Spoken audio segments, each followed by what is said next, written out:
ہم کسی کے غلام نہیں ہیں. 8 فروری کو پتہ چل چکا ہے.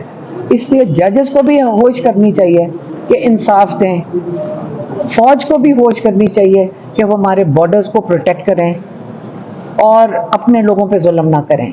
اپنے اپنے دائرے میں سب کو کام کرنا چاہیے, لیکن یہ سوچ لیں کہ ہم اب کسی کے غلام نہیں ہیں. اور عمران خان بیٹھے بھی اس لیے ہی ہیں, آج ہی انہوں نے ہمیں کہہ کے بھیجا ہے کہ یہ نہ غلامی قبول کرنی چاہیے. تب تک آپ غلام رہو گے, کیونکہ معاشرے میں سچ جھوٹ کی کوئی تمیز نہیں رہی ہے, تب تک آپ غلام رہو گے. آپ نے رول آف لا کے نیچے آنا پڑے گا طاقتور کو. آج عمران خان نے مثال کون سی قائم کی ہے؟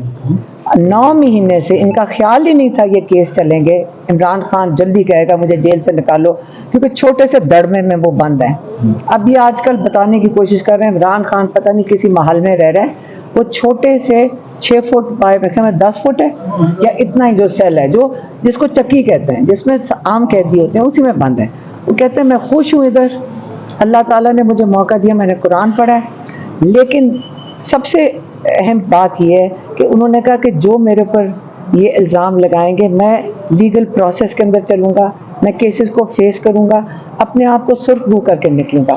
آج وہاں وقت آ گیا تھا کہ نہ پروسیکیوشن کو سمجھ آ رہی تھی کیس کیسے چلائیں, نہ ججز کو سمجھ آ رہی تھی.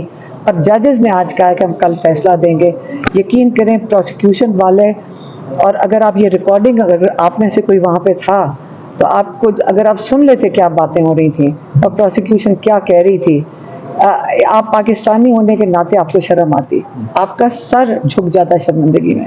تو آج امید کرتے ہیں ججز نے بہت چیلنج کیا پروسیکیوشن کو کہ آپ کیا بات کر رہے ہیں, مطلب کوئی کیس میں دم نہیں ہے, اور اس کے پیچھے آپ نے ایکس پرائم منسٹر اور ایکس فارن منسٹر کو جیل میں ڈالا ہوا ہے, اور آپ کو خیال ہی نہیں آ رہا کہ آپ نے کیا کیا.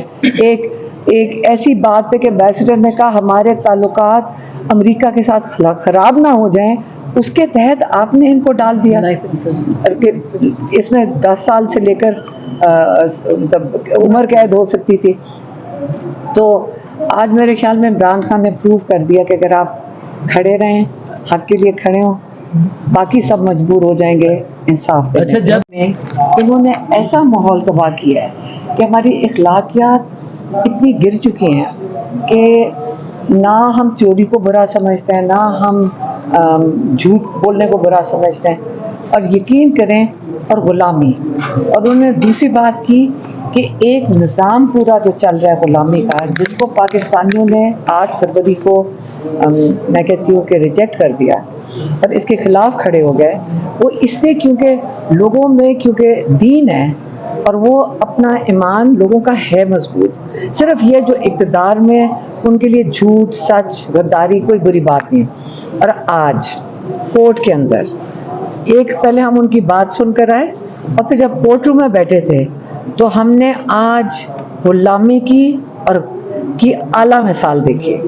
جب پروسیکیوشن والے بات کر رہے تھے, آپ یقین کریں میں سوچ رہی تھی کہ جج یہ بیٹھ کے کیسے سن رہے ہیں کہ وہ کہہ رہا ہے, جو پروسیکیوٹر تھا کہتا ہے کہ عمران خان نے لوگوں کو جو انآتھورائزڈ ہیں, انآتھورائزڈ کو کیا کہیں گے, جن کا تعلق نہیں ہے, کہ غیر متعلقہ جو لوگ ہیں, ان کو کیوں بتایا کہ تمہارے خلاف سازش ہو رہی ہے.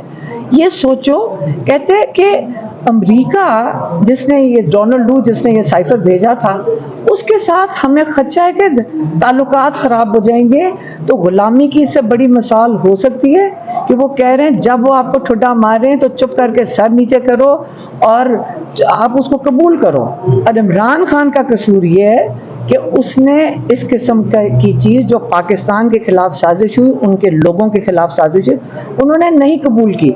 اس چیز کی کسی کو عادت نہیں ہے. تو آج ہمارے لوگ, جب وہ جو پروسیکیوشن کا لائر ہے, وہ میں حیران ہو رہی تھی کہ وہ کھلے عام بڑے کمفرٹیبلی یہ بات کر رہے تھے کہ عمران خان کی جو جرم یہ ہے کہ انہوں نے غلامی چپ کر کے قبول کرتے اور چپ کر کے سر نگو کر کے نکل جاتے.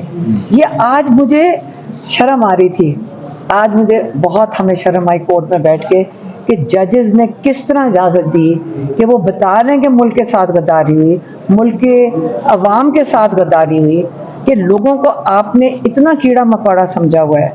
ہم لوگوں کو کیا سمجھتے ہیں یہ لوگ کہ ہمارا نہ ووٹ کا مطلب ہوتا ہے کیا، وہ مطلب کوئی اہمیت ہی نہیں ہے. جب ملک میں باجوہ ڈاکٹرائن چل رہی تھی تب ملک جو ہے وہ ٹھیک تھا، سب ایک پیج پر تھے اور پھر سارے معاملات بھی ٹھیک تھے. عمران خان صاحب جنرل فیض کے کہنے پر جو ہے وہ ٹکٹیں تقسیم کیا کرتے تھے، تو تب جو ہے وہ